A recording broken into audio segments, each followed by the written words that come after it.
No spin, no bias, no censorship. I'm Dan Wootton. This is Outspoken episode number 437. Breaking right now. Donald Trump speaking in the Oval Office and attacking Slippery Starmer. I want to go live there right now. Listen to this.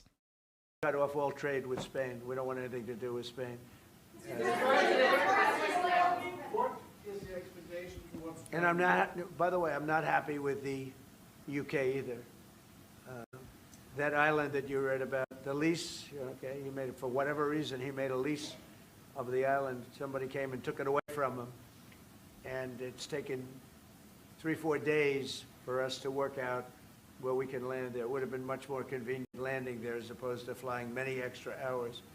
So we are very surprised. This is not Winston Churchill that we're dealing with. Mr. President, what's your expectations towards Germany? What can Germany do and what should Germany do to help you in this moment? Well, I think they're doing it. I mean, they're letting us land in certain areas, and that's, we appreciate it. And they're just making it comfortable. We're not asking them to put boots on the ground or anything. I mean, we're just, they're a respected country. I have a very good relationship with the country. We have, in particular now, with this leader, with this new leader. I think he's an excellent leader. I had my differences with Angela. I said, you're hurting your country with immigration and you're hurting your country with energy. And we have a man sitting on my right that is, I think, pretty much the opposite of her on energy and the opposite on immigration. And I think he's doing very well. Mr. President, commercial air travel right now is severely restricted in the Middle East, and thousands of Americans are stranded. Why wasn't there an evacuation plan, and will you send planes to get people out? Well, because it happened all very quickly. We thought, and I thought maybe more so than most, I could ask Marco, but I thought we were going to have a situation where we were going to be attacked. They were getting ready to attack Israel. They were getting ready to attack others. You're seeing that right now. And a lot of those missiles that are hitting in, those are stationary. Those were aimed there for a long period of time at these other countries. So I think I was right about that. We attacked first.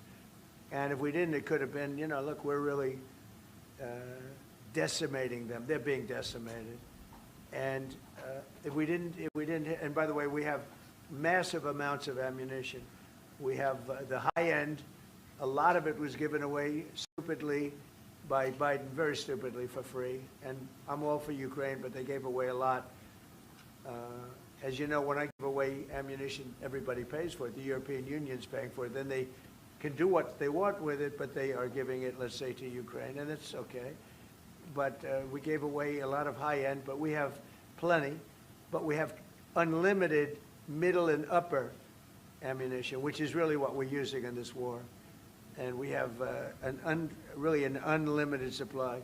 We also have a lot of the very high-end stored in different countries throughout the world. We're literally storing it there, which is actually something that I insisted on in my first term. I rebuilt the military in my first term. The military is great. Unbelievable amount of ammunition, or munitions, as they say, we've given away to. You know, the Wall Street Journal incorrectly covered the story when they said that it was given away to the Middle East. Not to the Middle East, it was given away to Ukraine. Very little was given to the Middle East. Middle East would buy a lot, and some of the nations, because they're rich, they have a lot, but it was given away to Ukraine. And it just should have been done. Look, it's a war that should have never happened. If I were president, that war would have never happened. But we have a tremendous amount of munitions, ammunition at the upper level, middle and upper level, all of which is really powerful stuff. Mr. President, a question to both of you. How worried are you that the rising prices for gas and oil are damaging the American economy and also Mr. Chancellor? Yeah, do you want to go ahead? Yeah, sure. This is, of course, damaging our economies. This is true for the oil prices, and this is true for the gas prices as well. So that's the reason why we... While extraordinary scenes out of the Oval Office, Donald Trump going nuclear on Slippery Starmer, suggesting that he is no Winston Churchill. That comes hours after a bombshell interview with the Sun newspaper where he said that our Prime Minister was unhelpful to the USA on the strikes in Iran because he is trying to appease the growing Islamist vote in the UK after the Green Party won the Gorton and Denton by-election. In the wake of that crucial special election in Gorton and Denton in Greater Manchester, the President said it could well be that Keir Starmer and the Labour Party are pandering to Muslim voters, but with their lukewarm, wishy-washy support for the war in the Middle East. The President said the people of the United Kingdom, who I have a great relationship with, he says he loves the people of the United Kingdom. They will be as sorry as he is about this situation. And it's no wonder Starmer is panicking, with the Greens surging ahead of Labour in a bombshell new poll that shows a further slump for Reform UK. The Greens, for the first time ever, in second place, leapfrogging Labour, now in third place in the aftermath of the Gorton and Denton by-election. But the right in the UK is also divided over Trump's new Middle Eastern war, with Restore Britain calling for an out-and-out Britain first policy against traditional US allies like Katie Hopkins and Nigel Farage.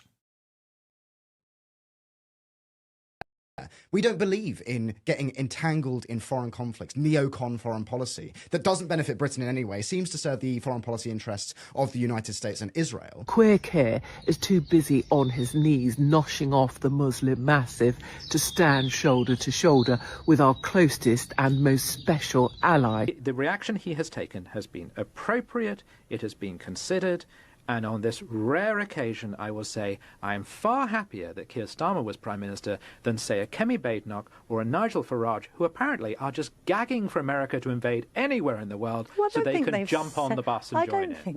What's worse is that the MSM is using the Iran conflict to ignore the horror lessons from Gorton and Denton, which has seen Green traitor Hannah Spencer sworn into Parliament. I swear by Almighty God that I will be faithful and bear true allegiance to His Majesty King Charles, his heirs and successors according to law. So help me God. Increasingly, our democracy will start to look like some corrupt political system closer to, say, Lebanon or Sierra Leone than a modern, Western, liberal democracy. Instead, the elite class wants to attack Brits in Dubai, like Richard Tice's fiance, Isabel Oakeshott. Tax ex like Isabel Oakeshott and washed-up old footballers who mock ordinary people who stay in the UK and pay our taxes here. By the way, the tax exiles are not asking to be rescued. I don't know anyone that's asking to be rescued. Those rescue evacuation plans are targeted at this point for tourists.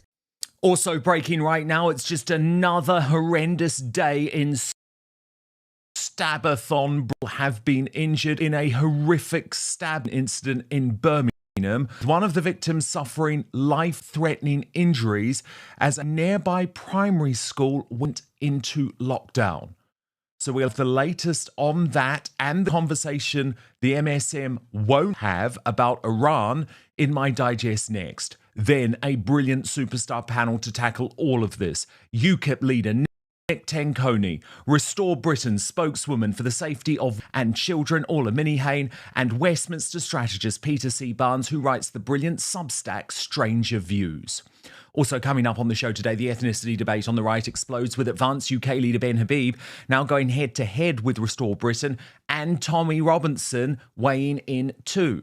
Rupert Lowe sues Leila Cunningham, Reform's London mayoral candidate, after she refuses to apologise for her neo-Nazi lie on GB News, and the truth about Nadia Hussein after the ex-Great British Bake Off winner claims the BBC dropped her because of her Muslim faith.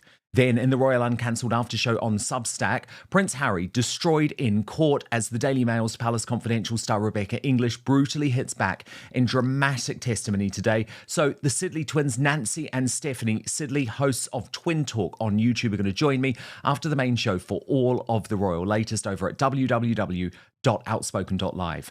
We'll also crown a new Worst Britain in the World today at the end of the show. Here are the nominees from your superstar panel. Hannah Spencer, who nominated by Orla Minihane, who says a vote for her is a vote for Islam. I mean, that is totally true. Hillary Clinton, nominated by Nick Tanconi for storming out of the Epstein deposition. Oh my God, did you see this? It is just worth taking a quick look. This is the real Hillary. If there are photos that are being released of the secretary as she is testifying, can you please explain how that can I'm done occur? with this. If you guys are doing that, I am done. You can hold me in contempt from now until the cows come home. This is just typical behavior. We will go off the record. Oh, for heaven's sake. So I would like to understand how that's permissible. Before the hearing was, It doesn't matter. We all are abiding by the same rules. I will take that down. Yeah, So well. I would like to take a break at this moment. Yeah, and we'd like to have I'm a done conversation. for now. Go off the record. Go off the record. Oh my goodness. And Yvette Cooper, nominated by Peter C. Barnes, who says she is irrelevant on the world stage, just useless. A huge day of breaking news. Also reports of loud bangs in Dubai and Abu Dhabi in the past few minutes. We will keep across it all. So now, let's go.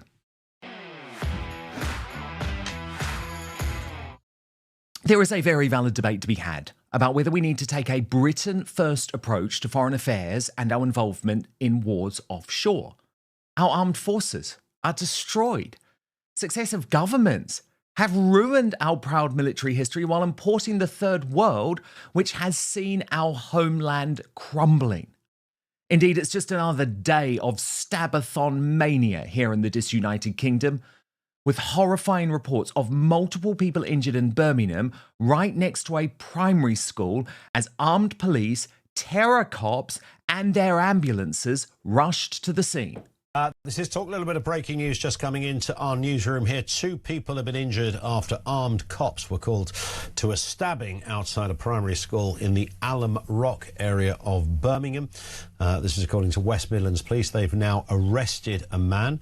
The armed police flooded the area of Birmingham following a reported stabbing. Officers remain at the scene of an ongoing siege in the area, and air ambulance is understood to have been deployed to the scene. And naturally, we'll bring you any updates on that as they come in. And we know the issues that are going on in Birmingham. Indeed, this area, this ethnic area on Bridge Road, saw police perform CPR on a man with life-threatening injuries. A woman was also injured, but these are not believed to be life-threatening or changing. Reports suggest a passerby tried to run the knifeman over as he repeatedly stabbed at his victim. The knifeman also reported to be speaking a different language.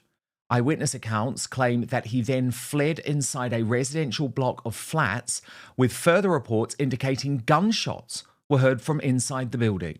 A woman was seen screaming with bloodied hands from an upstairs window, shouting that the man was outside her door, the adjacent primary school, allegedly put into lockdown, causing more terror for those young children. A 32-year-old man has now been arrested and remains in police custody. Does this story from England sound familiar? Well, yes, because it's almost identical to the incident in Edinburgh yesterday, when a man was arrested after a stabathon left 2 people in hospital. After the knife incident occurred, the suspect was reported to be heading towards a local school, but instead entered a block of flats where he was holed up for hours in a standoff with police. And these incidents just feel like part of our everyday life. Now in Britain, we cannot normalise this. Laura Dodsworth posted on X, a stabbing next to a primary school would once have been utterly shocking news. 1:50 p.m, nothing on the BBC yet. Rupert Lowe, Restore Britain leader, said another day, another stabbing. We need to get real. I am sick of it. We are all sick of it. This is not the Britain I want to live in. The British state needs to brutally crack down on knife crime, and I mean brutally.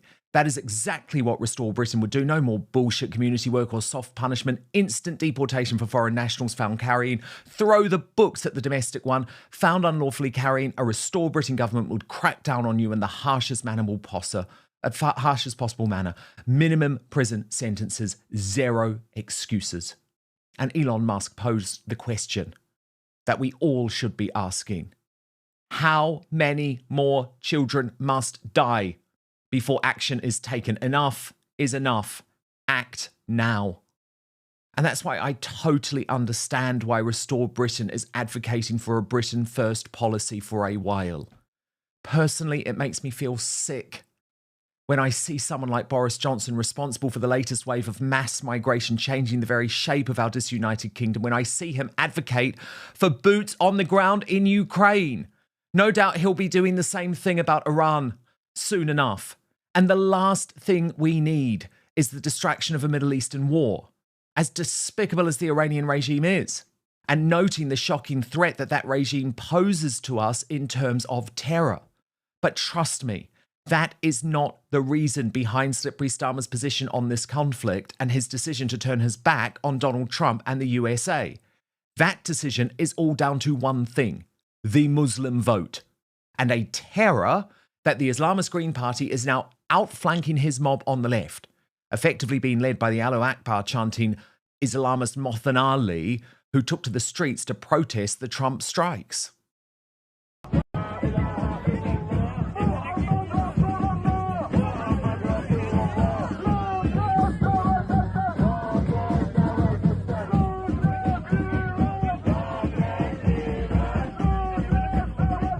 Starmer's U-turn has been mortifying, disgracing his government further and making the UK a laughingstock international. Is evolving very quickly. I want to set out our response. The United Kingdom played no role in these strikes. The United States has requested permission to use British bases for that specific and limited defensive purpose. We have taken the decision to accept this request to prevent Iran firing missiles across the region. And in the last few moments, in a bombshell intervention in the Oval Office, Donald Trump just turned on Slippery Starmer. The special relationship is on life support. Watch this. What is the expectation for what's And I'm not, by the way, I'm not happy with the UK either. That island that you read about, the lease, okay, he made it for whatever reason, he made a lease of the island. Somebody came and took it away from him. And it's taken 3-4 days for us to work out where we can land there. It would have been much more convenient landing there as opposed to flying many extra hours. So we are very surprised. This is not Winston Churchill that we're dealing with. Utterly damning stuff. He had earlier slammed Starmer further in a bombshell interview with the Sun newspaper's Harry Cole. I have just interviewed the President of the United States. He spoke to me from the White House on the telephone just moments ago, where he launched an astonishing broadside on Sir Keir Starmer. He suggested that the Prime Minister is pandering to Muslim voters as a reason why he's not fully engaging in the President's war on Iran. So Trump's condemnation of Starmer is now total. He is no longer holding back. Cole writes that Trump suggested in an extraordinary broadside that the PM's actions could be because he's worried about Muslim votes. In a withering assessment of Sir Keir's recent performance, the president also said Britain is not such a recognisable country anymore and warned stop people from coming in from foreign lands who hate you. In a hammer blow to Starmer, the president heaped praise on France and Germany, adding, "This was the most solid relationship of all. And now we have very strong relationships with other countries in Europe." Blasting Sir Keir directly, the president said he has not been helpful. "I never thought I'd see that. I never thought I'd see that from the UK." Trump blamed the PM's botched deal to hand over the Chagos Islands to Mauritius as the centre of their fallout, adding, "We call it the woke island." The president added, "It's a different world, actually. It's just a much different kind of relationship that we've had with your country before. It's very sad to see that the relationship is obviously not what it was." Asked about accusations that Sir Keir is pandering to Muslim voters for political reasons, the president said, "It could be." Just days after Labour's defeat at the Gorton and Denton by-election that saw accusations of religious bloc voting, the president added that the embattled PM has got his own difficulties. He said, "The people of the UK, who I have a great relationship with, who I love, are sorry to hear it also. I don't get it. But you know what? I wish him a lot of luck." It's also not such a recognisable country. I mean, you look at what happened over the last period of time and it's very different. London is a very different place with a terrible mayor. You have a terrible mayor there, some terrible people, but it's a very different place. In a further humiliation for Britain, the president added America no longer needed its oldest ally to wage war in the Middle East. He said, "It's not going to matter, but Starmer should have helped. He should have. I mean, France has been great. They've all been great. The UK has been much different from others." This was Cole's take after hanging up the phone to Trump. In the wake of that special election in Gorton and Denton in Greater Manchester, the president said it could well be that Keir Starmer and the Labour Party are pandering to Muslim voters, but with their lukewarm, wishy-washy support for the war in the Middle East. The president said, "The people of the United Kingdom, who I have a great relationship with," he says he loves the people of the United Kingdom. "They will be as sorry as he is about this situation." And he made clear that Keir Starmer has his, quote, own difficulties, which is somewhat underestimating the difficulties that Keir Starmer finds himself, the most unpopular Prime Minister since polling was invented. It's clear that Washington has noticed that. But I asked the president what advice he'd give Starmer to get out of the hole that this Labour government is in. And he had some very clear, he said, two very simple things he'd do. Open up the North Sea immediately. Get drilling because energy prices are through the roof. And as he said, stop people from coming in from foreign lands who hate you. The right of the UK remains divided on Iran, however, with Rupert Lowe and Restore Britain slamming Reform UK's desire to get involved, while traditional American allies like Katie Hopkins continue to back the president. Pete Hegseth, the guy who heads up the Department for War over in America and sweats testosterone by the bucket load, has said that Keir Starmer is a hand-wringing, pearl-clutching coward, and he is absolutely right. Queer Keir is too busy on his knees noshing off the Muslim massive to stand shoulder to shoulder with our closest and most special ally. We apologise for this horrid little man that we have in charge. But Restore Britain spokesman Charlie Downs disputed that position in a special episode of Outspoken. This is going to broadcast next week, but I just want to give you a little preview. Last 24 hours opposing British involvement in military Restore action Britain, in you're Iran. talking That's about. right, yeah. We don't believe in getting entangled in foreign conflicts, neocon foreign policy that doesn't benefit Britain in any way, seems to serve the foreign policy interests of the United States and Israel. We're not interested in any of that, right? Farage's position will be difficult to stick to as well, given he's clear that our country simply cannot take any so-called refugees from the region. Leaving Iran, they will be housed in the Middle East. We can't take any more refugees from these conflicts. We simply can't. And if we help get a much better regime in place than the theocrats and extremists that have been there for 47 years, what you would actually see is a lot of people living in Britain who came from Iran originally would go back. Do you think they should be forced to go back? No, I'm not suggesting that. I mean, there are Persians here who came from 1979, from the time when the mullahs took over. And I know many of those people that I've met would love to go back to their home country, but away from the barbarity of this regime.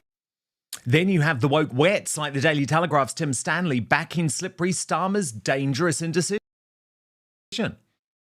Necessary to defend our citizens and our bases. Yes. I'm not in favour of us taking action that means regime change. But my point is everyone has attacked Keir Starmer. I can't believe I'm defending the man, but everyone has attacked him for being too slow. We're talking about events. You're concertining events that have taken place over 48 hours. Yeah.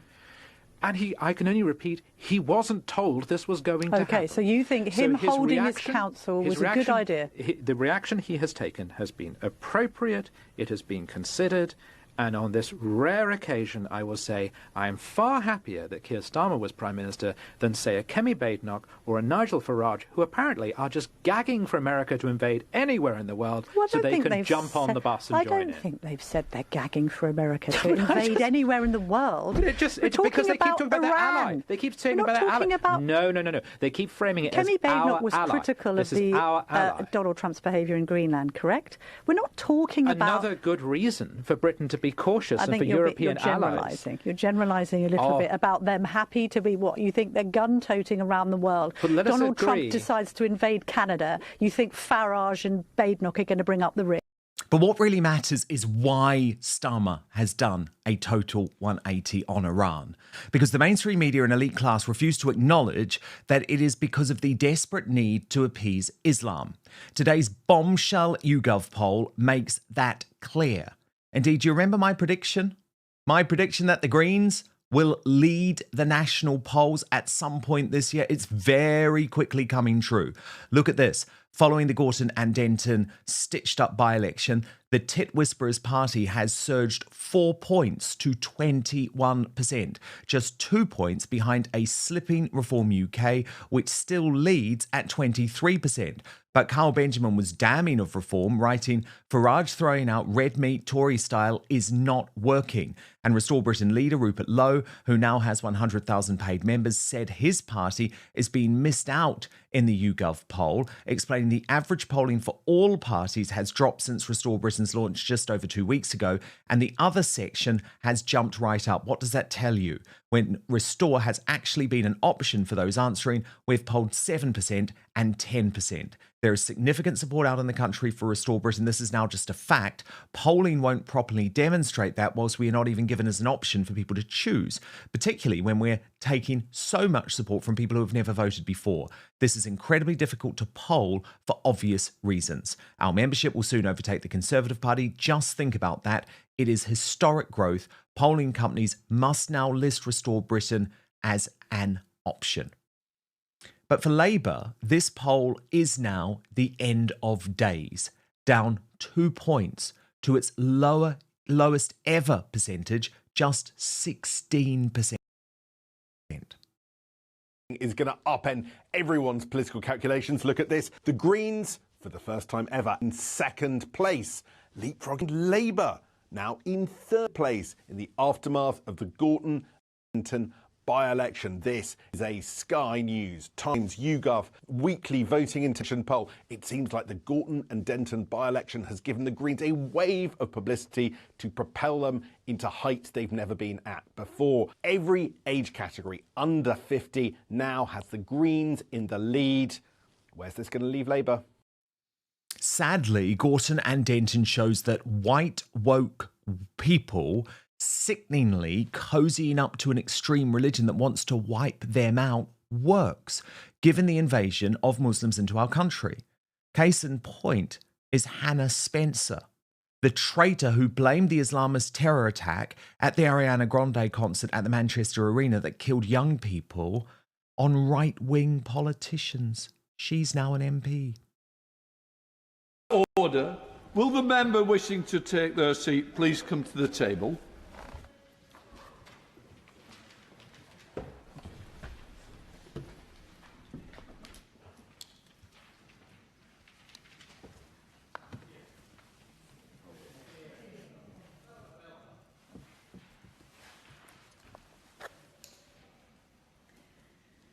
I swear by Almighty God that I will be faithful and bear true allegiance to His Majesty King Charles, his heirs and successors according to law. So help me God.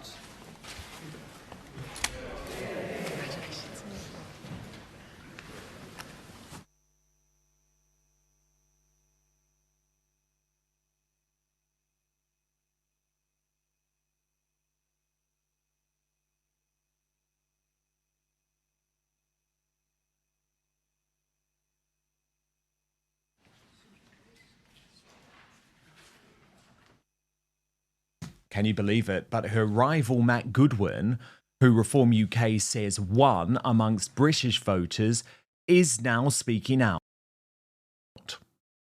Nick, what I'm worried about, given the ongoing demographic changes in our country, high levels of immigration, high levels of demographic change. Our democracy, Nick, my concern, I haven't actually said this publicly since the election, is increasingly our democracy will start to look like some corrupt political system closer to, say, Lebanon or Sierra Leone than a modern, Western, liberal democracy. That is what I'm concerned about, Nick. Let's finish then with how you and your colleagues at Reform want to see. So no foreign-born voters. What about postal votes? How would the system look under this? Ms. Goodwin. Well, remember, Tony Blair, again, it all goes back to Blair, but he was the man who introduced widespread postal voting. What Nigel Farage has said over the weekend correctly is let's restrict postal voting to people who are disabled or very elderly. Let's not make postal voting a sort of mainstream part of the democratic process because, Nick, we don't know what's going on behind closed doors. Nigel Farage has always brought up his memory of somebody turning up at a polling station with a Sainsbury's bag full of 1,000 votes. You know, this should not be happening. We're not living in the Middle East, Nick. We're living in, one of the greatest democracies in the history of the world. And you're not just doing this, lastly, because you're a bad loser. This is because the democratic process went through, the particular by-election constituency spoke, and you didn't like the result. Isn't that the reality? Let me just leave you with this, Nick. I don't mind beating the Labour Party in the 6th safest Labour seat. I think this by-election was a success for reform. But I tell you, I've seen this with my own eyes up close. I'm deeply, deeply concerned about where our democracy is heading. And in his Substack, Matt Goodwin went further, writing, in the most diverse part of the seat, Longsight, which my own security team advised I avoid due to the very real threats, close to half the local population are foreign-born. On some nights, while canvassing local voters, I encountered entire streets where not a single person could speak English and where the people living in homes did not match official records and where community pressures were openly visible. In such an environment, rampant family voting should not be surprising. As Oxford University's Dr. Patrick Nash pointed out over the weekend, up to 50% of the Muslim population in Gorton and Denton practice cousin marriage, which is a good predictor of higher rates of electoral fraud allegations. None of this should be controversial to discuss. It should be the starting point of a serious national conversation. In one day, we learned that the deputy leader of the Greens, Martin Ali, had joined protests in London to express support for an Iranian regime that has planned some 20 terror plots against Britain, while the Greens' new spin doctor, Abby Wilkinson, had denied Jews had been raped on October the 7th. This is the bleak new reality that we are being pushed towards by people who simultaneously present themselves as the guardians of morality and virtue. Unless we change course, this trajectory will only accelerate as mass immigration and rapid demographic change continue at record speed as the share of the foreign-born in Britain rockets from just under 20% today to more than 60% by the 2070s. The incentives for political parties to mobilise voters along these sectarian lines will intensify. Conservative Albi Amankona, he wasn't having that though, responding to Matt Goodwin by saying one positive of the Iran conflict is that it has limited the opportunity for this grifter to milk his election loss in Manchester. He was a bad candidate. Everyone in Westminster knows he has no business being an MP, whilst what many have heard about him privately remains unresolved. I would say, though, that the real problem with what's gone down in Iran is that the mainstream media here is just able to look away from the postal voting and family voting fraud in the by-election. It is important that we speak truthfully and honestly in this place, and so I will say what is clearly true and what we all know. We are talking about Southeast Asian communities, which has been clearly demonstrated objectively in the past. We're talking about people taking their orders on how to vote from mosques and from clans, often direct from Pakistan.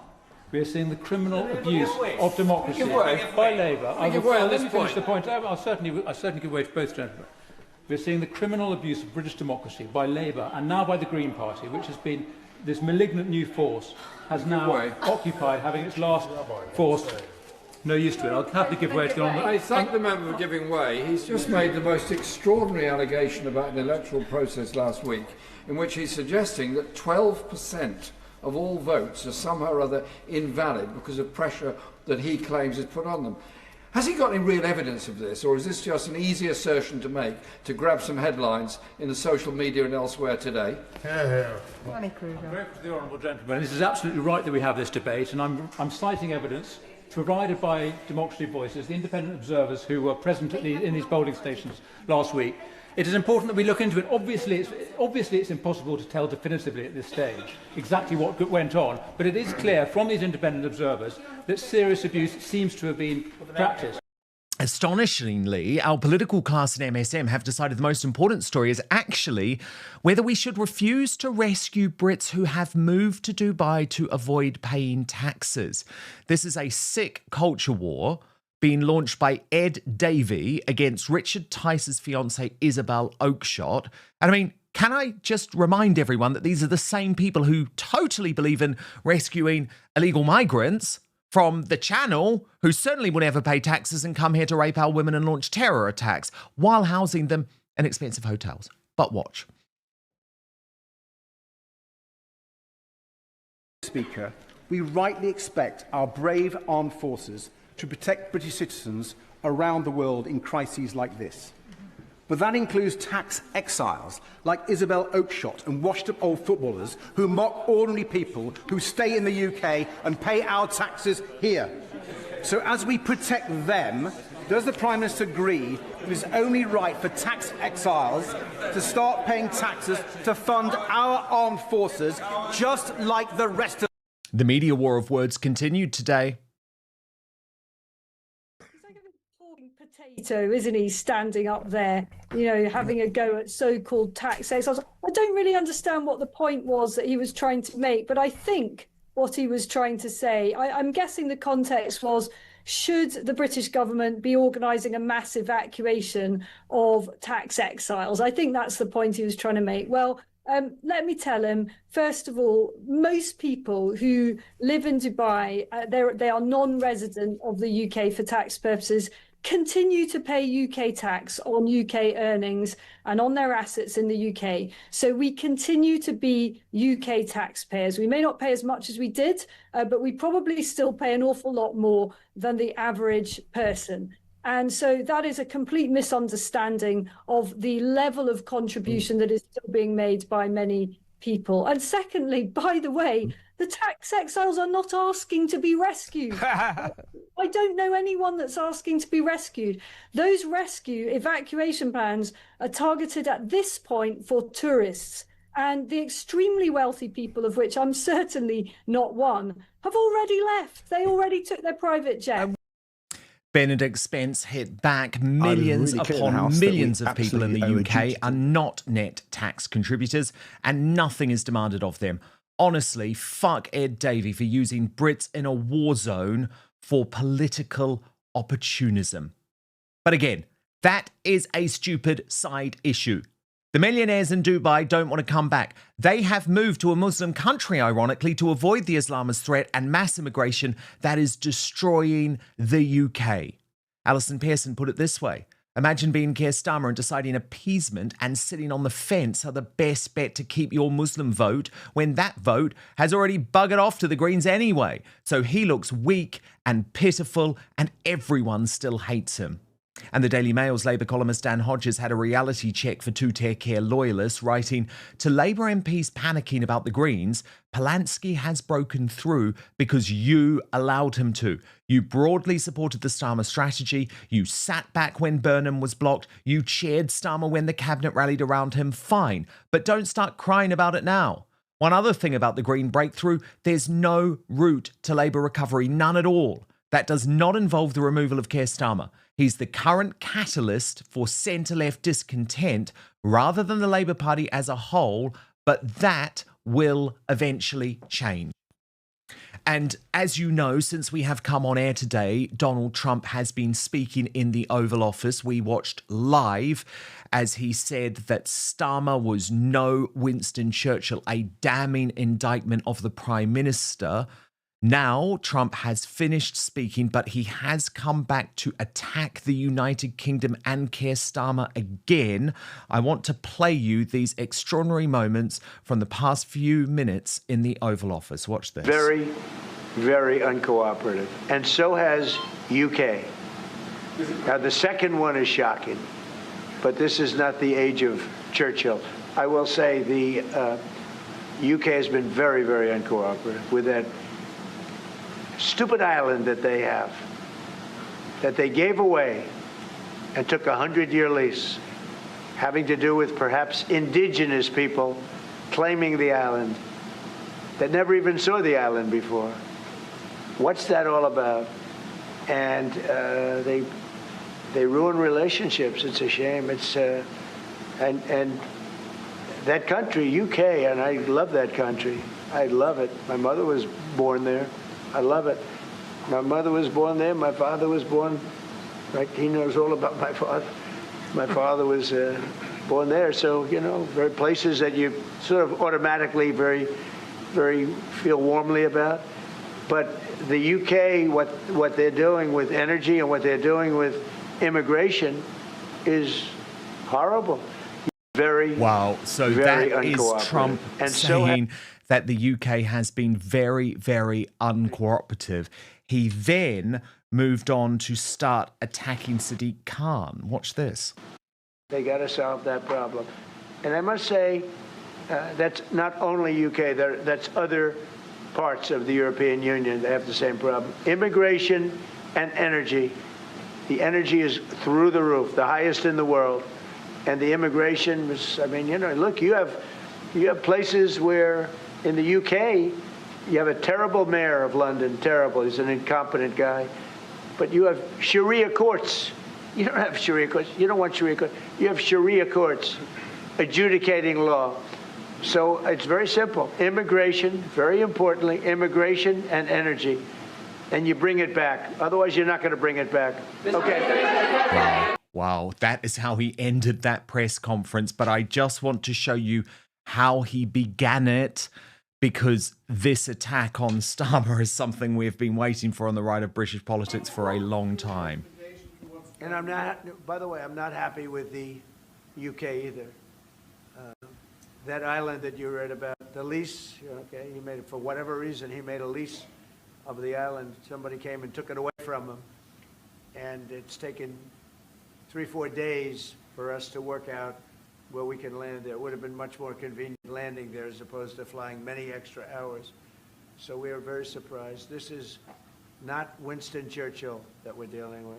Wow, the damning indictment. This is not Winston Churchill that we're dealing with. Donald Trump has gone nuclear on Slippery Starmer. Now, the superstar panel. What a perfect group to discuss all of this breaking news today. Nick Tenconi is the leader of UKIP. Orla Minihane is the women's safety spokeswoman for Restore Britain. And Peter C. Barnes, one of Britain's top independent journalists. Wow. Wow. Nick Tenconi, what have we just watched? What have we just watched? This is the president that for a long time refused to speak ill of Starmer publicly, despite his private reservations. This Iranian situation has thrown that out of the window. Starmer, really the biggest target outside of Spain in the Oval Office in the past few moments. Yeah, certainly, Dan. Well, peace be with you all, and thanks for having me on. It's just outrageous, and as you know, and we are the beacon for the patriots that are so tired and so fed up with the Uni Party, with Starmer, with the uncertainty, with the prospect of vote splitting, of reforms betrayal, of the rise of the Greens, etc. And then there's the Stabathon that never ends in Britain, you know, just stuff like that, not being able to buy a house, etc. So the fatigue is unreal. And then you've also got a split on the vote away from the traditional conservative position and indeed the Christian position of just war theory to this Britain first. I'm sure we're going to go on to talk about that, and ethnicity as well. All this just serves to confuse the patriots even further, and this serves to make them less interested in politics, which of course is so very important if you want to take your country back, party politics. And then in terms of the Iranian regime, what's everyone thinking? The Iranians that are here, who sought refuge here, they will obviously go home. They want to go home, just like the Poles that came here when I was working on building sites 20 years ago, and we were flooded with Poles and Czechs, and there was a degree of animosity sometimes. But it turns out that 20 years later, they'd all go home. So you really do want to allow for people that came here as refugees under whichever government, whichever guise, if they want to go home, and we can create a situation whereby they can go home and we can deal with the number one threat to our way of life. I believe Iran is the leading campaigner of the death to America, death to the West campaign. If we can take them out and liberate the people of Iran, the Persians in good order as well, and refugees that came here legitimately over the last 20, 30 years, give them a chance to go back home. Those are 3, 4, 5 wins, etc. So Starmer not doing the right thing, as the socially conservative right would like him to do, is no shock, no surprise, and the fatigue isn't going to end. Peter C. Barnes, what is so fascinating, though, is Trump's clear implication, and we saw it in that Sun newspaper interview, is that Starmer is doing this to appease Islamists, to appease the surging Green Party, which has just overtaken him for the first time in the YouGov poll. Yeah, thanks. Nice to see you, Dan. I couldn't agree more. I think what we have to be very careful here is when it comes to the Gorton and Denton by-election, is so many people said it's just one by-election, it's not going to make any difference, it's all this kind of stuff. We've just shown that actually this government is willing to put one by-election as front of British foreign policy and British interests. I have to disagree with Rupert Lowe. I'm sorry. America first is Britain first. They are interlinked. We need America, and America, you know, we have expertise in some areas still with whatever's left of our armed forces. I'm sorry, but yeah, this is a very, very complex issue, and it's a very emotive one. I completely understand that. But we have to make sure that we keep our target very, very clear, and that is Iran. We have to take them out. We have to do what is necessary, because we have seen over 20 foiled terror attacks that were funded by Iran. You want to stop the hate marches? They're funded by Iran. You want to stop postal voting? You want to stop all this kind of stuff? It's Iran, Iran, Iran. They are in our mosques. They're in our society. They are everywhere. They have infected the British state from top to bottom, and they've done it with relative ease because we've got weak leaders for far too long. We have to be stronger, and we have to have a long-term vision. Nobody wants war. It's going to be tough, and it's going to hurt. But let me tell you right now, if it stops one attack, stops one Manchester Arena attack, I think it's personally worth it. So there is a disagreement there with Restore Britain, and I do want to come to that in just one moment, Orla Minihane. But first, that Trump broadside against Slippery Starmer, we cannot underestimate, Orla, how significant that is. I mean, Trump has just completely humiliated our Prime Minister in front of the world in the Oval Office. Good. I'm glad he has, because it is so imperative that the rest of the world understand what we are having to tolerate in this country. This horrendously weak leader with his horrendously weak cabinet and government, they need to be named and shamed, because it doesn't seem to be getting through to them. They seem to be like Teflon. They don't seem to understand how disgusted the British people are with them on every level, on every solitary level. But to go back to the Iranian thing, there is a very, very big difference between what Rupert is saying and the stance that Starmer is taking. Starmer is taking the stance because he is appeasing the Islamic vote. He does not want to go against the Muslims of this country, because if he does, he is absolutely finished. He's finished anyway. Rupert and Restore's stance is very clear. We are in the biggest trouble in this country that we have ever been in. We have got thousands of men invading this country on a weekly basis. How on earth can we send our soldiers and our military out to fight a war when we have got a war on our very own shores? We have people being stabbed to death in the street. We have women being raped. The country is in the worst trouble it has been in since the Second World War. And Restore's view on that is, why are we not looking internally? Why are we not getting our Air Force and our Navy to protect our own borders and protect the people in this country before we go and try and sort out a war abroad? That is the stance that Restore are taking. We have got people being massacred on our streets day in and day out. We have not got We have not got the people, we have not got the military, we have not got the manpower, we have not got the equipment that we need. America has. So I understand that people are frustrated by the stance Restore is taking, but Restore and our policy is very simple. We protect the people of this country first, and when we've got our own stuff, our own house in order, we can look elsewhere. If we get involved in a war abroad, the war abroad, will then instantly put us in a situation where we will have to take migrants and asylum seekers from that part of the world. We cannot take anymore. We have too many. And ultimately, if we are successful in Iran, the ones that will be leaving will be the bad guys. They will be the terrorists. They will be the ones that promote the Islamic regime. We do not need any more of that in this country. We are on our knees as it is. And that's the simple stance on Restore have.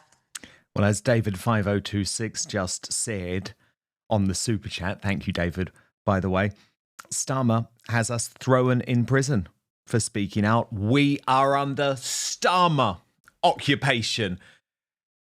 For now. But I think he is on his way out. The ethnicity debate is dividing the British right, and the fault lines are quite seismic, actually, because you have Nigel Farage and Ben Habib on one side, Rupert Lowe and Elon Musk on the other, and Tommy Robinson has just weighed in too. So I want to break this down today, take you through the argument, then we'll get reaction from UKIP leader Nick Tenkoni, Orla Minihane of Restore Britain, and Peter C. Barnes. But what's interesting is that, as ever, I would argue the public are actually far ahead of our political leaders. And that's as a result of this polling that revealed supporters of Nigel Farage's Reform UK held the most extreme views of any party backers, with 71% saying that having British ancestry was a prerequisite for someone to be truly British, and 59% saying they believed the nation was an ethnic, not a civic community. Strikingly, the findings suggest a significant proportion of Farage's supporters believe being white is an important national characteristic, and that Britain has become too ethnically diverse. ORM pointed out that trying to distance yourself from over half of your base is a bold move. Let's see how it works out for them. And Nick Dixon added, Farage staying well to the left of his base, much like the Tories, who also make up most of his party. Because you remember, Nigel is actually disagreeing with 71% of Reform voters. This is what he had to say. Unless we are able to provide a proper democratic antidote to this, then I fear that we will see a rise of a really worrying, dangerous form of extreme right ethno-nationalism. And I think we're beginning, over the last couple of weeks already, to see some specimens of it. Nobody over the last quarter of a century has done more to defeat the genuine, intolerant, abhorrent, extreme far right than me. We did it with the British National Party and we'll do it with whoever else follows. But it's important we get a grip on this because there is no issue other than legal and illegal immigration that has broken the bond of trust between the voters and those that govern us more than this issue. And I have spoken out consistently on it for now nearly 25 years. But I repeat the point I made at the conference last week. This is no longer a one-man band. Not that it ever was, with all you lovely people. And the biggest membership of any party in the country. But I will leave the rest of this debate and the solutions we're offering to Zia. Thanks. And Ben Habib, the leader of Advance UK, which had previously suggested a merger with Restore Britain, has now turned on Rupert Lowe, suggesting that Restore Britain is going down an ethno-nationalist path. Watch. The political answer, however, does not lie in a tilt to ethno-nationalism. That is a dark alley indeed. Ethno-nationalism would create a new two-tiered country of its own and would break the United Kingdom along racial lines.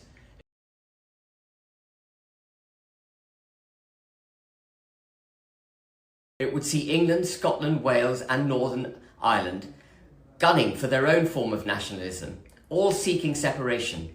It would see the end of the United Kingdom. The answer instead lies in re-establishing our British culture, removing all people from the country who should not be here. But Rupert Lowe has a very different, I guess, explanation for this. And it's not about ethno-nationalism or civic nationalism. It's about reality. It's about science. It's about DNA. And I'm with him. And my case is really interesting. I'm ethnically English, but I wasn't born here. I was born in New Zealand, but my blood is English. That matters. He posted on X, if I moved to Japan and lived in Japan for decades, speaking the language, integrating into society, contributing to the economy, would I be ethnically Japanese? No. No, I would not. I would never pretend to be, nor would that apply to India, Thailand, Mexico, Denmark, or anywhere else. So why is England different? Of course there is an English ethnicity. I am entirely bemused by how so many argue against that. It's just a fact. Politicians who say otherwise are cowards. This is painfully obvious. Restore Britain's position is clear. English ethnicity exists. It's the only sodding data point that the government collects on anything. Of course, someone who is not of that ethnicity can be British, obviously, but it equally does not mean that the English ethnicity is imaginary. Those two things can be true at the same time. I got in trouble years ago for suggesting that the footballer Paul Pogba was French, but not ethnically French. It's insanity. That is just a factual position. Common sense, clearly. Separately, Restore Britain has said from the very start, owning a British passport does not make you British. We have seen how lazily those documents have been frittered away. Holding that piece of paper does not automatically make you British. We are very clear on that. Is the Egyptian lunatic Allah Abdel Fattah British? He has a passport. Restore Britain says no, he is not, and he should be stripped of that paper and deported. We have seen how lazily those documents are frittered away. And he added, every other country in the world manages to acknowledge ethnicities exist without descending into hysteria. England should be able to do the same. And Elon Musk backed him, writing, if ethnicity exists at all, which it obviously does, then English is an ethnicity. This is a simple statement of fact. It is possible to be culturally English or French or Japanese, etc., but ethnically be different. The first is software, the other is hardware. This should not be licensed to be cruel or unfair to people of a different ethnicity. I believe we should be fair to all ethnicities, but not pretend that one or another doesn't exist. But what was interesting is Tommy Robinson, who had previously been a big batter of Advance UK, wasn't totally convinced with Rupert Lowe's argument. And he asked Restore Britain, lads, I'm a little confused. I listen to Rupert and I read his policies and I agree with him, but then I listen to other spokespeople for Restore Britain giving interviews and talking openly and honestly in their own social media spaces, and I'm confused by what the actual party message is. So can I ask a simple question? If Ian Wright decided to get into politics and wanted to stand as a representative or MP for Restore Britain, would he be allowed to? I'm asking this because I'm speaking in interviews, backing Restore Britain, seeing them as a solution. But as you know, by the name of our movement, Unite the Kingdom, we embrace everyone who loves and fights for our country. I'm being asked a lot about Restore while I'm over here. He's in America at the moment. So please, can you answer one simple question? Because right now, I'm confused. And then they specifically spoke about Will Coleshall of GB Resistance. And Rupert Lowe said, Will has actually already done some camera work for Restore Britain. He's been very helpful and he's talented. So yes, that answers your question. He would be welcome. Tommy took that as great news and clarification. It's a shit look when those that aren't you, but are policymakers for Restore, say the opposite to this online. All I wanted to know was that what they say is not your position. I'd rein them in if I were you. He then made this video. Well, our question's been answered, which can put my mind at ease. Someone who's not white can, which, because do you know why I'm confused about this? Because I see policymakers giving interviews or talking online saying the total fucking opposite. Saying that if someone's parents are not brought from England, that's what basically they've said. They said Suella Braverman couldn't stand for the party because of her heritage. Even though she's born here, even though she loves the country, even though she's patriotic, even though she's a great benefit, even though all these things, she couldn't stand for Restore. So what I wanted to know is that Rupert's policy, Or is this, because if your policy advisor or your policy spokesman or your policy people or your spokespeople for your party are making these sorts of comments online, it's not a good look. In fact, I'd be raging.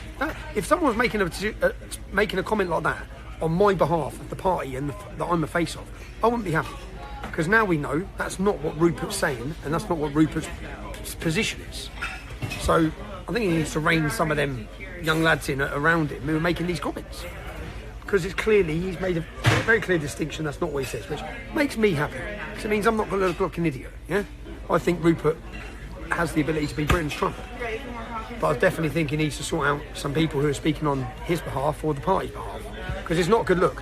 When you read the comments, it's not a good look because there's lots of dickheads out there who think that's what Rupert's representing. When they're making the comments, no, they won't be able to. So I'm glad Rupert's clarified for all those wankers in the comments.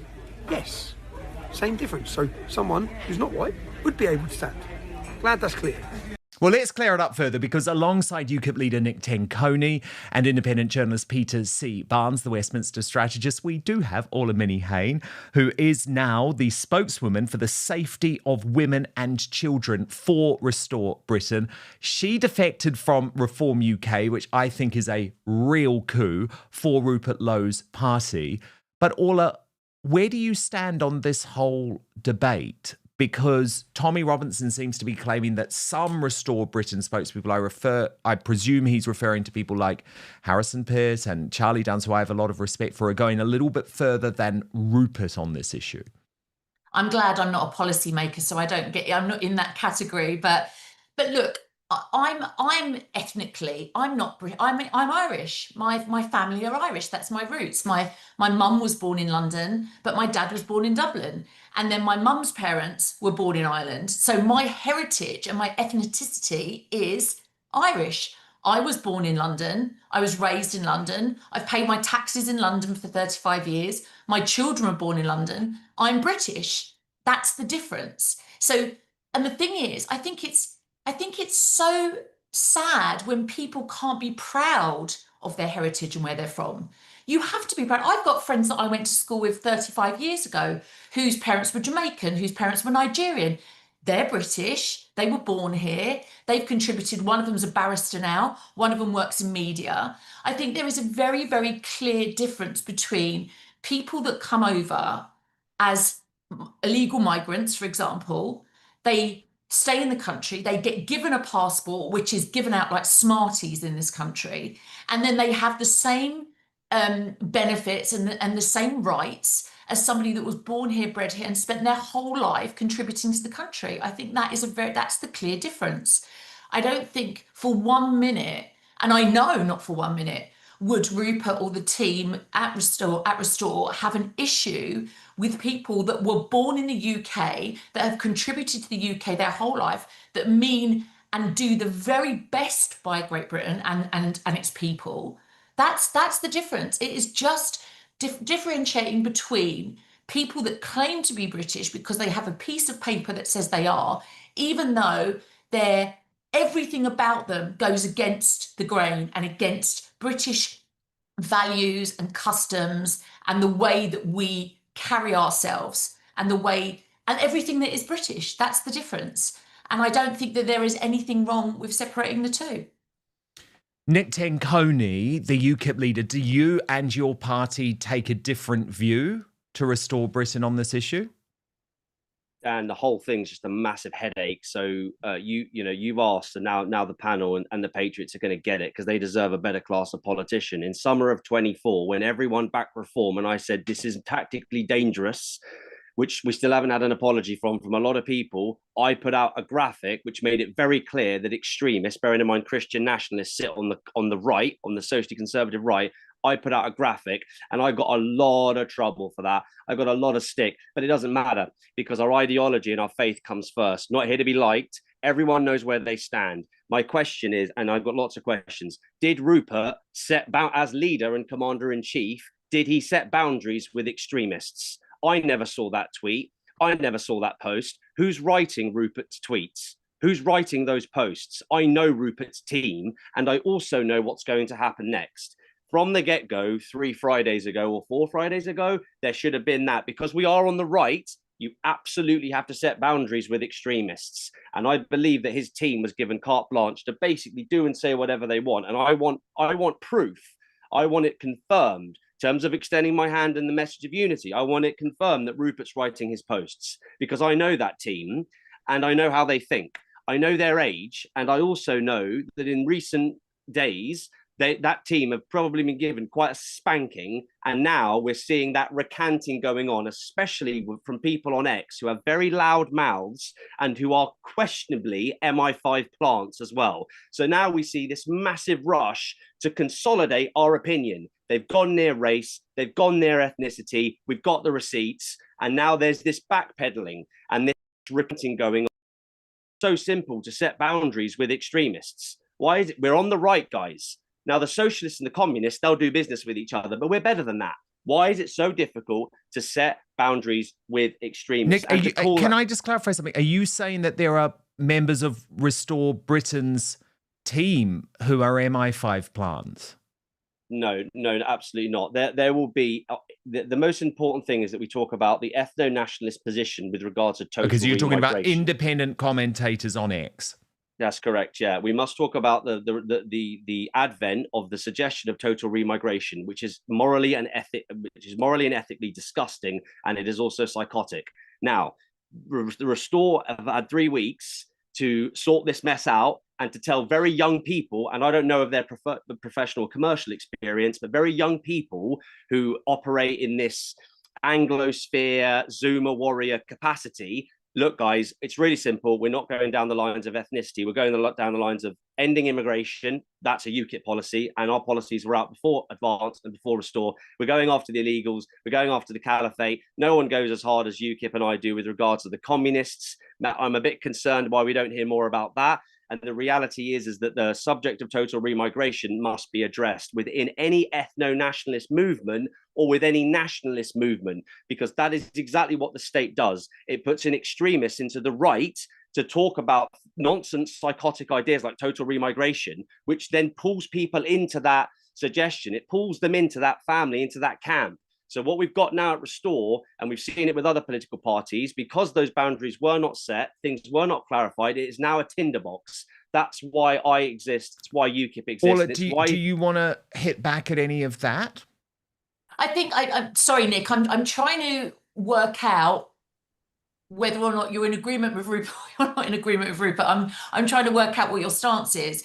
I think that there has been a lot of criticism about who is joining the party. Now, remember, when you join the party, you go online, you pay your £20, your £25, you join. We, as an organisation, cannot possibly screen 100,000 people that join a part of the party. We can't. We have to take a chance that most people that are joining are decent. Now, of course, the law of averages would mean that they aren't, and there are going to be some wrong uns in there. Of course there are. And I would absolutely put my house on the line right now that Rupert would not, and the team at Restore would not want any extremism within Restore. Of course we wouldn't. We are a decent group of law-abiding British patriots that have come together in Restore. Now, we can't do anything about them. What we can do is make sure that these extremists never get into a situation where they are put forward as spokespeople,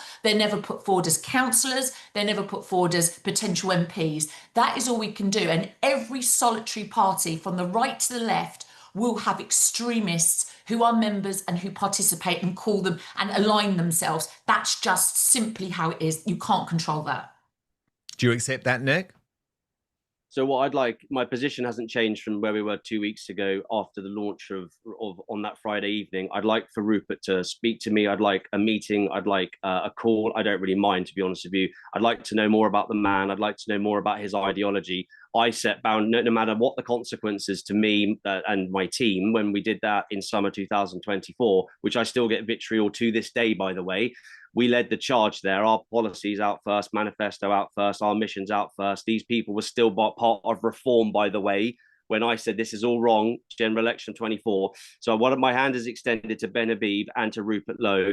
And obviously these people, both Ben and Rupert, they want the crumbling reform vote. So the reform exists for the Tory scoop up. And now Ben and Rupert, they're not silly. They want the fallout from reform. Christian nationalism isn't going anywhere. It remains the cure for Britain, because mass deportations doesn't solve abortion. Mass deportations doesn't solve fatherlessness, divorce. It doesn't solve porn addiction. There is so much that we have to do. And my hand remains extended to these men. And I want us to all sit down. And if our ideology is the same thing and we reject and denounce extremism, we can do business. We can be a family. We can make sure that we produce a superpower on the right. And by uniting, we can give the patriots the hope. We can genuinely save Britain. We can block the establishment down, and we can block the Greens, the rise of the Greens. But you cannot do that unless our ideologies are... Okay, I want to bring in Peter C. Barnes, because, Peter, I mean, you are a reform skeptic, well and truly.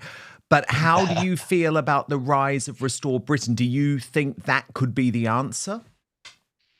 Well, it's all a little bit of a mess, isn't it? I mean, yes, everybody knows I don't like reform. It's no big secret. I actually don't mind the idea of Restore, but the way this has got out of the blocks is shambolic. It's embarrassing, and they need to get a hold of it quick. They need to fire these people running around talking about this stuff. It is absolutely imperative that you get back on a message calendar and control. That is basic political operations. Everybody has to do it. Sorry to interrupt, Peter. Wouldn't that turn Restore Britain into everything that both of us have hated about Reform UK, which is offence archaeology, people being sacked because they said something all of these years ago, control, centrally. I don't want to see that.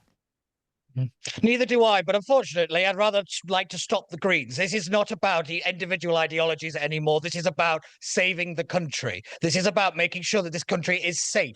That is what it's about now. And unfortunately, we have to make sacrifices. The problem of ideologues is always this, is when we are literally right at the precipice of a very dangerous moment, we go internal and we forget the bigger mission. We have to think of that. And this is what Rupert and the team at Restore and everybody else on the right has to continually remember, that we have to stop this from happening and getting any worse than it already is. And unfortunately, that means that we have to kind of make some decisions to appeal to a base that isn't naturally our home. And that's how we win.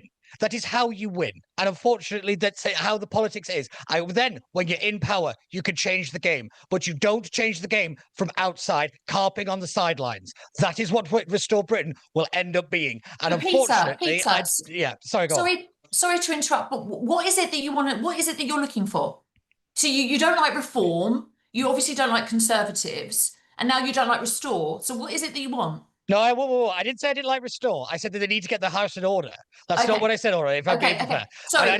My thing with reform is always I don't trust Nigel, and I don't understand why anybody ever did. The thing that I think Restore has great legs. It's got a great idea behind it. It's got some principles. But if you're going to behave like this as a political party, you're not going to get anywhere. And that's the reality of it. Just to confirm, behave like what? Just tell me what it is. Yeah. Sorry. The fact that I actually agree with Nick that you've got different people talking about different things. I agree with Tommy as well, that you've got to have a single coordinated message. Yeah. If you don't have that, you are an open target, not just to the Reform Party, but the Greens get to write you off. The mainstream writes you off. That happens, you're not getting the media oxygen that you need to survive. And that's what you are right now. You're not Reform. You've got to survive. And the way that this is going about, it's not working, I'm afraid. And that comes from a lack of experience on the ground. That's all I'm saying. Is that, don't get me wrong. Yeah, and it also, if I may, it comes from an explosion in numbers. 100,000 members, it's extraordinary. Happens. Yeah, when you have 2 weeks ago, it was launched as a party, maybe now nearly 3. The absolute explosion in support and members. It's almost like Frankenstein's monster. It is just erupted. Yeah. And the thing is to keep on that and to control that and put the infrastructure in place, as Reform have found out themselves, which has caused them many, many issues over the last 2 years. That is a really, really big ask. And I totally understand you, and I totally understand where you're coming from on that. Okay. And if I may, don't get me. Yes, Nick, come in. Yeah, if I may, before we move on, I controlled it. I put out a tweet So you're basically saying Rupert needs to Okay, well look, fascinating debate, absolutely fascinating debate. Thank you all for having it. Breaking today, Layla Cunningham, Reform UK's London mayoral candidate, has just had a catastrophic 2 weeks, but it's about to get worse. Rupert Lowe is dragging her ass into court with news that Restore Britain is now formally launching legal action against the businesswoman after she smeared the new political party as neo-Nazi in a car crash appearance on GB News. As Basil the Great put it, if she loses in court, watch Farage throw her under the bus too. Now, you remember this came during a completely, I would say, unhinged appearance on Jubes and Co., where Layla was referring directly to Charlie Downs, Restore Britain's spokesman, when she made the below-the-belt jibe. And what is so fascinating is that GB News itself, clearly aware that they were in dodgy legal territory, did offer an on-air apology to Restore Britain, even though they do continue to ban Rupert Lowe from appearing on the station. But Cunningham herself has refused. Here's what happened and how GB News dealt with it, if you missed it the first time. They're talking about if you're not white and Christian in this country, you're not British, right? They're going back to some kind of like neo-Nazi Aryan race. If you're not white, I've heard their spokesperson on Talk TV and on TV saying, if you are not white and Christian, then you're not deemed to be British. And, that flies in the face of wanting integration and assimilation, because no matter how much you integrate or assimilate, according to them, you will never be British. Well, look, they're not here to defend themselves right now, but the bottom line is there might be people in their party who say one thing, who don't, but that might not be the party line. On Tuesday on Jubes & Co, one of our panellists claimed a spokesperson for Restore Britain said in a recent interview that if you are not white and Christian, then you are not deemed to be British. To clarify, the spokesperson actually said that Britishness relates to ancestry and Christian faith, amongst other things. Restore Britain has said that its immigration policy has been mischaracterised. They strongly object to the comparisons made by the panellists to neo-Nazism and said wanting an immigration system that serves the British people is in no way neo-Nazi. But Layla Cunningham, who has been warned, has remained silent, prompting Rupert Lowe to post. Since our launch, an unprecedented wave of vile abuse has been thrown at the Restore Britain team. As a direct result of Reform UK labelling Restore Britain neo-Nazi, there has been an arrest and an interview following a post that depicted me getting shot in the neck in the same way that Charlie Kirk was assassinated. The suspect is now on bail. The police are also directly involved in another case in a different part of the country for a credible death threat. Many, many others have also been reported. Our legal team are now beginning official proceedings against Layla Cunningham, the Reform candidate for London Mayor, who labelled Restore neo-Nazi. The Telegraph also published a piece insinuating that Restore is a Nazi organisation, and we are examining our options. For the first time in my life, despite being a Premier League chairman for 10 years, I now have private security. I believe in free, fair and firm debate. I do not believe in disgusting smears that endanger me, my team and the Restore Britain membership. Debate Restore Britain on our policies and ideas, on our belief that immigration should solely benefit the British people. Do not resort to deliberately targeted abuse, which is designed to incite anger and violence against us. It must end now. So to Restore Britain's Orla Minihane on this first, Orla, this is so interesting because, of course, you just defected from Reform UK. I presume you know Layla Cunningham. How do you feel about the fact that she's effectively trying to brand your new organisation as neo-Nazi and not apologising for it? So there's a couple of things here. First of all, since leaving Reform myself, and there are many, many reasons that I left, of which we haven't got time to discuss, but at the end of the day, I'm not a councillor, I'm not an MP, I'm just a woman. And it is my prerogative and my right to move to an organisation or a party that I feel aligns with what I believe.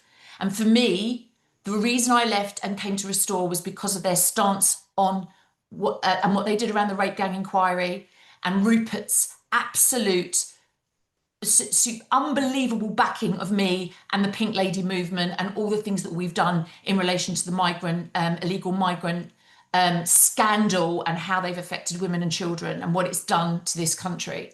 So that's the reason I left. Since then, I have been, when I mean harassed and bullied and disgusting smears and threats against me and my family, so much so that I've had to be involved with the police. So I'm very well aware of where Rupert's coming from. It is shocking and disgusting that people would label you just for having free speech and your own opinion in a country that promotes free speech. So all of these threats, a democracy. So these threats, are you suggesting that they are coming from people who are part of Reform UK? They're not part, but they're supporters of, yes. Now, with Layla and what she said about, you know, I know Layla, I've met her many times, and, you know, I can't comment on why she said that.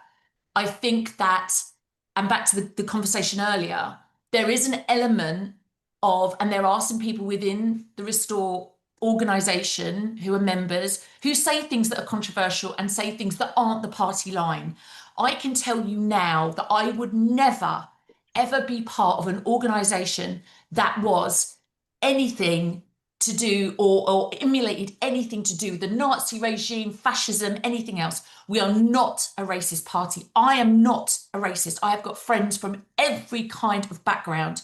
We are just an organisation that wants to put the British people first, that wants to eradicate the Islamic regime that is consuming our country. And we just want to give people of this country a good life and a safe existence and a decent future for our children. That's it. And if that then therefore makes someone like Layla call us Nazis, then she's the one with the problem, not us. So you would say she should apologise? She should apologise. Everybody should. If you say something that is completely wrong and completely outrageous and out of order and puts people at risk, which it has done for Rupert, which it has done for me, which it has done for a couple of others within the organisation, of course you should apologise, because all she's done is give ammunition to the lunatics that support reform, mainly women, let me tell you, who have come for me and come for other people in the organisation.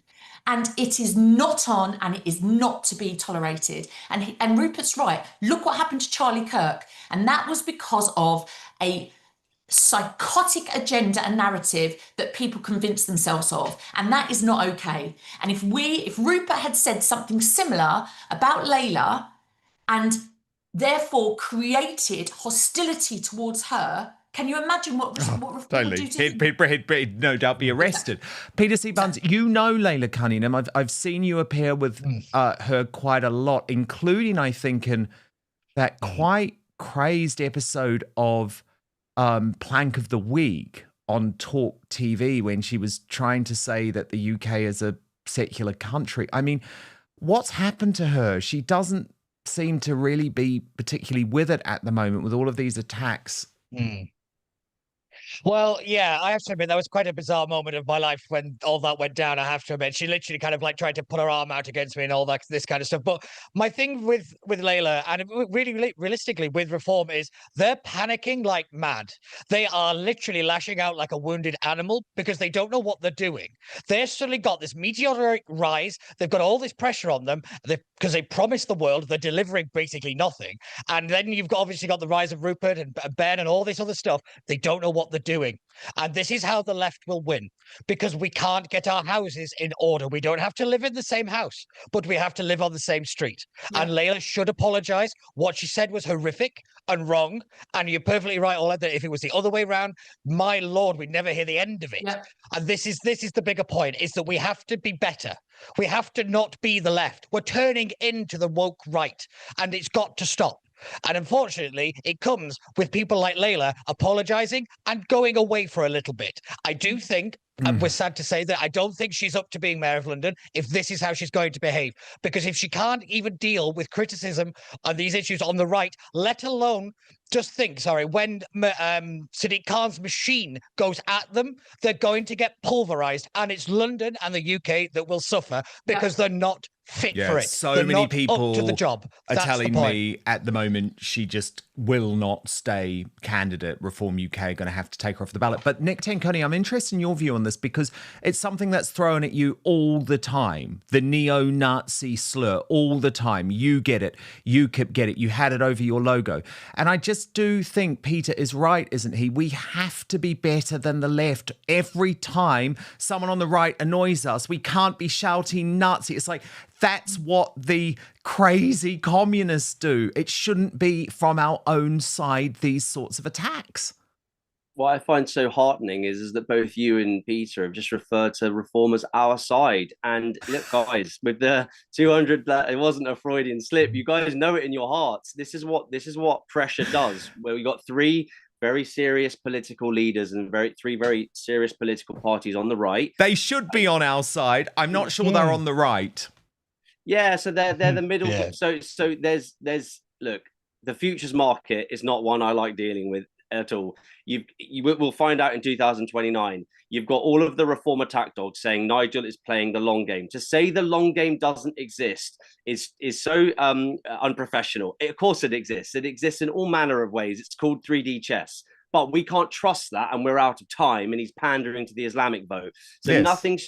nothing's changed from me in nearly 18 months of saying the same thing over and over again. But we don't want Britain harmed any further, and it's not just about blocking the Uni Party, it's about stopping the rise of a genuine communistic threat, which has legitimate, just like we have 26 Muslims in Parliament, we also have 5 or whatever it is now, 6 Greens, etc. You get an awful lot of money when you become an MP. You get the momentum as well, etc., etc. So we must be a family.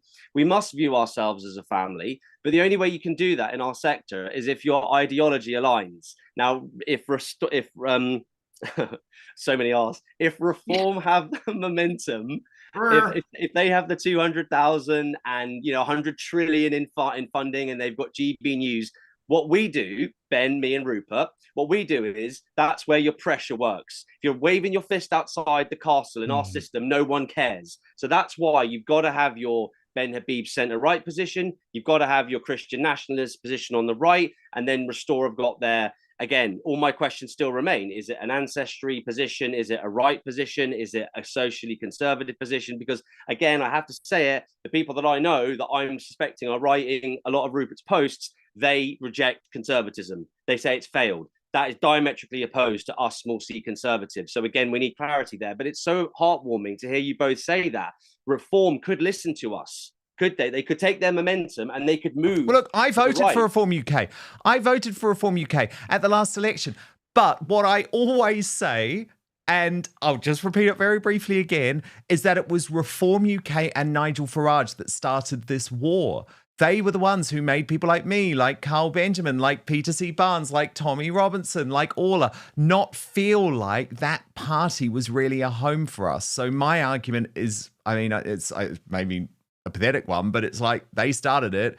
And unfortunately, with the reporting of Rupert Lowe to the police for hurty words, for a lot of us, that was a bit of a red line issue. So yeah, I do think they should be on our side. I do hope for improvement. And of course, I constantly keep saying that I hope that Reform UK move to the right place and change their views on a lot of this. I just don't see much of that happening at the moment.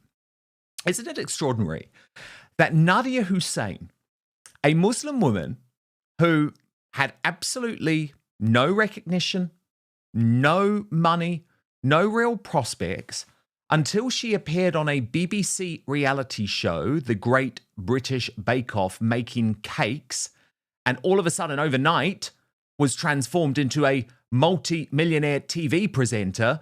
Isn't it extraordinary that she would turn on the organisation, the BBC, the British Bashing Corporation, that gave her that fame, gave her that fortune, gave her that money in part because she was Muslim, and then say that the reason she's lost it all is also because she's Muslim? But that's the situation we're currently in with this woman. And to be honest, I'm sick of it. I'm sick of it. I'm absolutely sick of it. It's like, Nadia, do you not understand? The reason they gave you all of these shows in the first place was because you had your headdress on. The BBC love this stuff. And the fact that they've now turned on you is because you're just done. Your ratings weren't great. They'd tried everything. And that happens in life. And sometimes you've got to reinvent. Trust me. I was totally cancelled from the mainstream media. I'm here doing this now. And it's much better. You don't need to rely on anyone. But this victimhood mentality that you've lost everything simply because you're a Muslim, and I would argue that's why you have everything, has really annoyed me. And clearly, Nadia Hussein is going through something at the moment. I mean, if you saw her recent social media video, and I do have sympathy for her, she's struggling in some way. Watch this. I've always wanted to work with younger children in younger years as a TA, and I applied for a few jobs, and which in itself was difficult for lots of reasons. And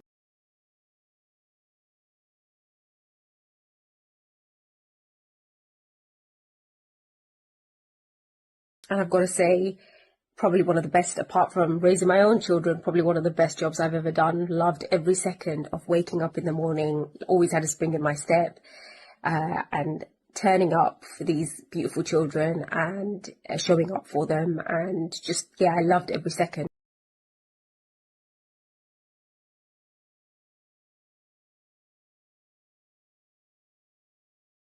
Weakened immune system, it just played havoc on my health. I was, anyone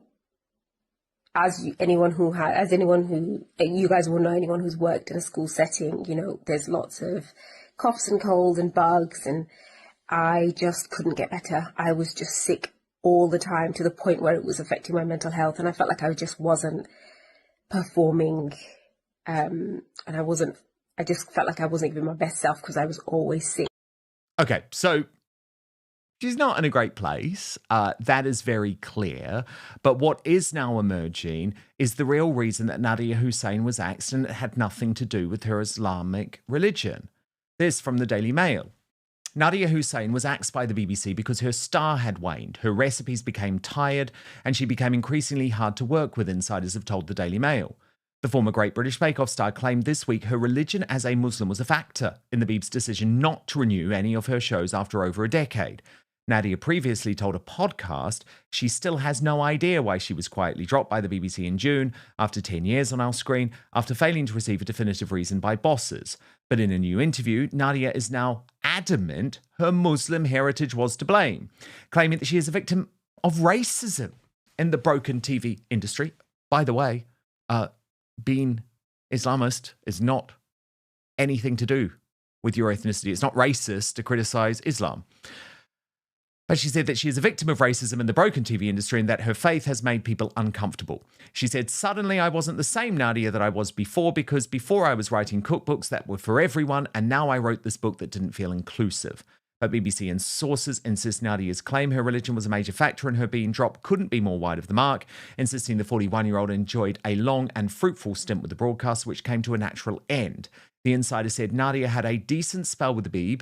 Not many chefs can say they've had a decade's worth of shows on various BBC channels, but the BBC is constantly trying to evolve and bring in new talent regarding their food programming, so it's simply the right time to focus on new personalities.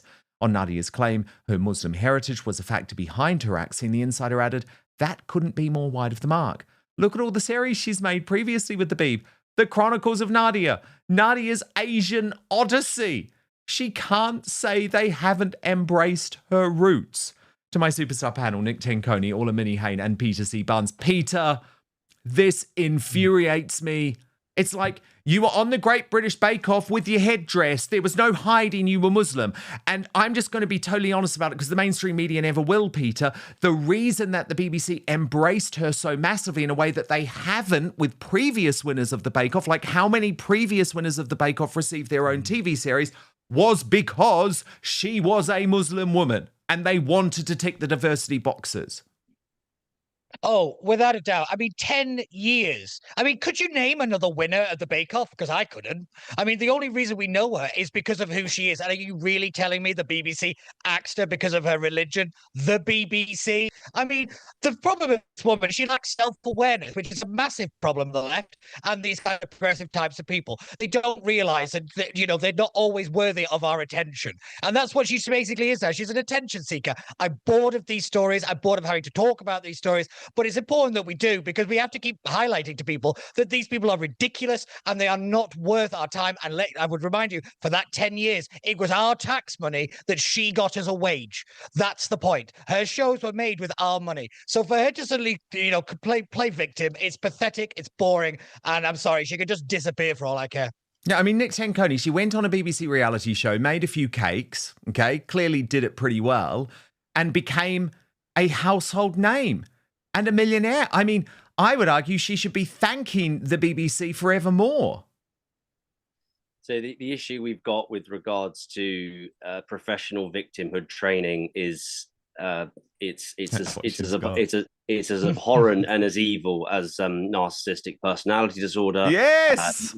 Liberal narcissistic personality disorder, holier than thou.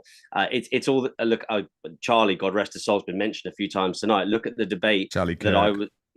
Look at the debate that I was up against Oxford University students for 4 hours on Thursday just last week. They're gone.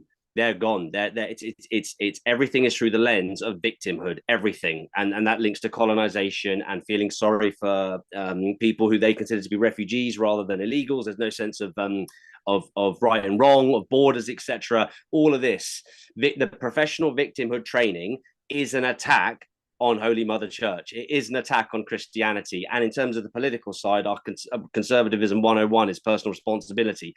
So it's Peter's just made some incredibly good points. So I won't go over it again, but how dare she? And I've seen that professional victimhood training up close and personal. It's ugly, and it's also incredibly dangerous. It's lethal. Ola Minihane, did you have any sympathy for Nadia Hussein? No, look, she's just a has-been. I mean, look, the thing is, you have to understand. First of all, I'm loving the fact that she's not worn any makeup for that poor me thing. If I didn't wear makeup, people would think that I was dead. So, because I look so horrendous. So ultimately, I do not believe that, Ola. No, it's true. She's done it for maximum sympathy. Oh my God, look at me, I'm so ill. But ultimately, you said about reinventing. Look at someone like Madonna, obviously a different spectrum. You have to reinvent yourself. And if you don't, you become boring. And there's only so long that she can be the little girl with the headscarf that makes some nice things. Right, it's done, it's gone, it's finished. She also the other day compared herself to Mary Berry and said that she would never be like Mary Berry. Well, no, you would not. You won't be like Mary Berry. She's a completely different offering. Sometimes you just have to suck it up and realise that your time is gone. It was good while it lasted. Take your money and go on holiday. End of story. Yeah, indeed. Well, look, stand by, you three, because we're about to reveal the worst Britain in the world today, our Union Jackass, and our greatest Britain too. So don't go anywhere. But first, I just want to get to a bit of feedback about, well, the big news today. Donald Trump just going for Slippery Starmer. Lawrence Berry says Britain is an Islamist country. Mr. Trump needs to secure regime change, much like in Iran. Catherine Harvey says Starmer and Khan are going to spoil things with Trump. Kanish Samoris says, Trump, please don't blame the UK, blame Starmer. It's him, not us. I actually feel like Trump really did that. He said he loves the people of the UK. Like, he knows this is a leadership thing. He loves the country. He loves the people. OnYX300V9N said, if Trump had dual citizenship, he can stand for prime minister. Well, actually, right now, anyone can, can't they? And from Range Over 63, Starmer cannot survive this. A USA president chewing him out. Starmer has to go. And look, that's a matter of time. It is coming, isn't it? A reminder of your Union Jackass nominees. Hannah Spencer, nominated by Ola Minihane, who says that it was a vote for Islam in the Gorton and Denton by-election. Hillary Clinton, nominated by Nick Tenconi for storming out of the Epstein deposition. And Yvette Cooper, nominated by Peter C. Barnes for being irrelevant on the world stage and just useless. Okay, the votes are in. It was tight today. But Nick Tenconi, you were in third place with 28% of the vote with Hillary Clinton. You were the runner-up, Peter C. Barnes, 31% going for Yvette Cooper, but the winner of today's Union Jack has Orla Minnie-Hain, who went for Hannah Spencer, the new Green Party MP. That got 42% of the votes, so well done. And Orla Minnie-Hain, you are also nominating a very important Greatest Britain today, a woman who I adore, Siobhan White. Talk to me, because you are at the head of her new trust. Yes. So the wonderful Siobhan, look at her. Do you know, it brings a tear to me. It makes me want to well up every time I see her little face. Look at her. She's an amazing woman. So Siobhan, as you know, Rhiannon White's mum, we have set up the foundation, the Rhiannon White Foundation, which I'm absolutely honoured to be a trustee of, with Siobhan. The reason that she's my Greatest Britain is not just because of her relentless struggle over the last 18 months since she lost Rhiannon. But the fact is that she wrote an email to Keir Starmer last week. And in that email, which I posted on X, she asked him for a meeting with her and asked him if she would meet with her so that she could get some answers, so that she can, in her own mind, sort of clarify what has happened to this country, why her daughter was sacrificed at the altar of multiculturalism and wokeness.